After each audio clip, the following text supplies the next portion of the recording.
Hello, I'm Dr. Gloria Horsley with the Open to Hope Foundation, and I have the opportunity today to interview Mitch Carmody, and I wanted to talk to Mitch a bit about his proactive grieving model. Hi, Mitch. Hi, Gloria. I'd love to talk the proactive grieving model. In the journey that after 27 years of losing after the death of my son, and experiencing the other losses in my life, that trying to navigate this dark journey, I grieved like my mother used to and said, put it behind you, buck up and get over it. That's what you do. But I couldn't live my life like that. I'm an artist. I need to create, and I was really shut down. And so when I said, no, I'm going to bring Kelly back. I'm going to resurrect him and have him establish a new relationship with him. And wow, that brought my life back. And I said, this is really proactive grieving. This is really embracing the grief and making it this is my new life. And so if our heart is broken, if something is broken, what do we do with it? You know, we throw it out, we fix it, we put it on the shelf, or we repurpose it. And that's what we're doing when our heart is broken in proactive grieving. We repurpose our life. Some people do throw their lives out and never recover or stay in trauma for the rest of their life. Or a lot of people just sit on the shelf and just kind of coast through life.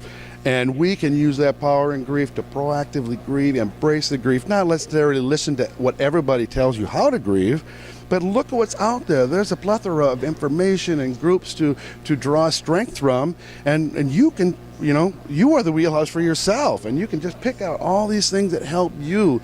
That's proactive grieving, and you can turn your life around. It takes energy, it takes a lot of work, but it brings the joy back, and we need our joy in our life. We need to cry, we express, we need to get out the tears because they're toxins, but we also need to laugh. We need those tears of joy, and because it's just that is proactive grieving, and not burying their life with their body. That's old school. We're new school here. We're proactive grieving, and we're embracing the grief and turning our loss into legacy. And right, and we're finding hope after loss. We're finding hope after loss, yes. And it can be unbelievable. You find what you have within you that you didn't know was there until you start digging deep to find out how to make life joyful again. And you can do that and to keep the relationship alive and present. And so if I could say one thing in proactive grieving is to keep their name present, and because some people don't want to hurt us, so they'll avoid saying the name because they think it'll bring us down, and we just crave to have the name said. So it's music to our ears. So say the name, keep your loved one present. What do you think about somebody who says you never get over it to you? Oh, I'm so sorry, I know you'll never get over it.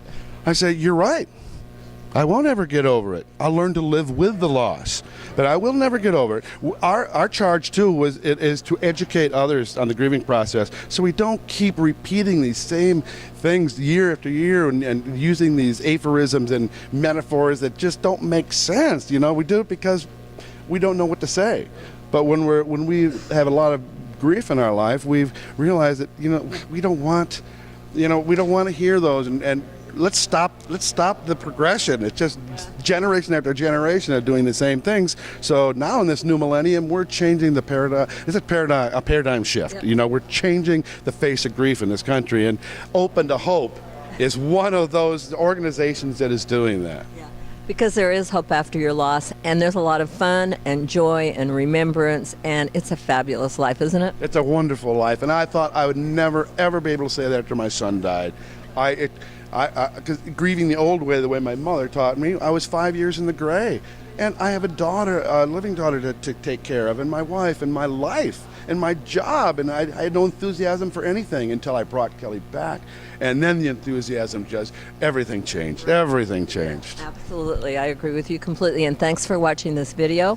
And Mitch and I want to tell you to visit us at Open to Hope, but also to lean on our hope till you find your own, and God bless.